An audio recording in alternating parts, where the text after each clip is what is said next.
नमस्कार मित्रांनो, माझं नाव आहे प्रतीक. मी तुमच्या सर्वांचं आपल्या यूट्यूब चॅनलला मनापासून स्वागत करतो. तर मित्रांनो, आज आपण या व्हिडिओमध्ये होळी पौर्णिमेनिमित्त बॅनर तयार करायला शिकवणार आहे. ते बॅनर कशाप्रकारे तयार करायचे सर्व माहिती आपल्या व्हिडिओमध्ये दिलेली आहे. त्यासाठी व्हिडिओ जरा स्किप न करता बघायचा आहे. चॅनलवर नवीन असाल तर चॅनलला सबस्क्राईब करायचं आहे, कारण आपण अशाच प्रकारचे बॅनर व व्हिडिओ एडिटिंग रिलेटेड चॅनलवरती ट्युटोरियल आणत असतो. चला तर मित्रांनो, जराही वेळ वाया न घालवता सुरुवात करू आपण आपल्या आजच्या व्हिडिओला. तर आता सर्वात अगोदर तुम्हाला डिस्क्रिप्शनमधलं मटेरियल डाउनलोड करून घ्यायचं आहे. त्यानंतर झेड आर्चर ॲप्लिकेशनला ओपन करायचं आहे. या ॲप्लिकेशनची डायरेक्ट डाउनलोड लिंक आपल्या व्हिडिओच्या डिस्क्रिप्शन बॉक्समध्ये आहे, किंवा ॲप्लिकेशन प्ले स्टोरवरती पण अवेलेबल आहे, तिथून पण तुम्ही डाउनलोड करू शकता. त्यानंतर तुम्हाला त्यामध्ये डाउनलोड फोल्डरला ओपन करून घ्यायचं आहे. याचा सर्व इंटरफेस फाईल मॅनेजर सारखा राहील. डाउनलोड फोल्डरला ओपन झाल्यानंतर होळी पौर्णिमा 2 नावाची एक झिप फाईल दिसेल. त्या झिप फाईलवरती क्लिक करायचं आहे. एक्स्ट्रॅक्ट हेअर ऑप्शनवरती क्लिक करायचं आहे. त्यानंतर इथे पासवर्ड मागेल. तर पासवर्ड आपल्या व्हिडिओमध्ये समोर दिलेला आहे, त्यासाठी व्हिडिओ जरा स्किप न करता बघायचा आहे. पासवर्ड टाकून झाल्यानंतर ओकेवरती क्लिक करायचं आहे. तर बघू शकता होळी पौर्णिमा 2 नावाचं एक फोल्डर तयार झालेलं आहे. त्या फोल्डरमध्ये आपण PLP फाईल दिलेली आहे. तर आता PLP फाईलला ओपन करण्यासाठी पिक्सल लॅब ॲप्लिकेशनला ओपन करायचं आहे. पिक्सल लॅब ॲप्लिकेशन जर तुम्हाला काही प्रॉब्लेम येत असेल तर आपल्या टेलिग्रामवरचं पण तुम्ही यूज करू शकता.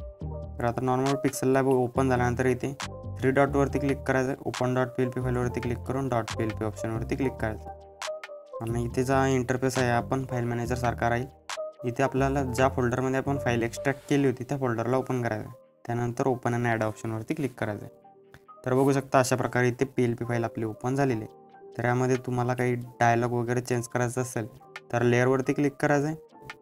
आणि इथे होळीच्या पवित्र असं लिहिलेल्या लेअरवरती क्लिक करून तुम्ही एडिट करू शकता अशा प्रकारे. किंवा जर टेक्स्ट मागे पुढे झाले असेल तर अशा प्रकारे याला ॲडजस्ट तुम्ही लेअरला अनलॉक करायचे आणि अशा प्रकारे ॲडजस्ट करून घ्यायचं. पोझिशनवरून तुम्ही याची पोझिशन चेंज करू शकता. आता इथे शुभेच्छुकमध्ये तुमचं नाव लिहायचं आहे. शुभेच्छुकमध्ये मी नाव लिहून घेतो आहे. कीबोर्डला मराठीमध्ये करायचं. त्यानंतर इथे नाव टाईप करायचं. ओकेवरती क्लिक करायचं आहे. त्यानंतर इथे फोटो ॲड करायचा असेल तर इम्पोर्ट ऑप्शनवरती क्लिक करायचं आहे आणि कुठला पण एक बॅकग्राऊंड रिमूव्ह असलेला फोटो सिलेक्ट करायचा आहे.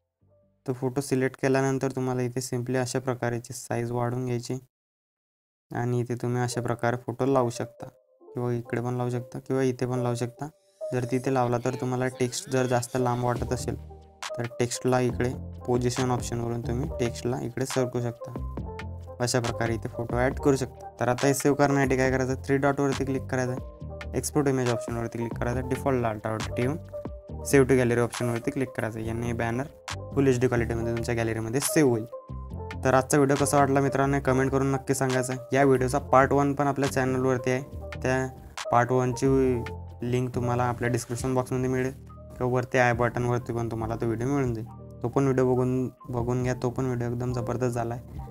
तर आजच्या व्हिडिओमध्ये एवढंच होतं मित्रांनो. भेटूया अशा नवीन इंटरेस्टिंग व्हिडिओमध्ये. तोपर्यंत चॅनलवरचे बाकीचे व्हिडिओ बघत राहा आणि एडिटिंग करायला शिका. जय हिंद, जय महाराष्ट्र.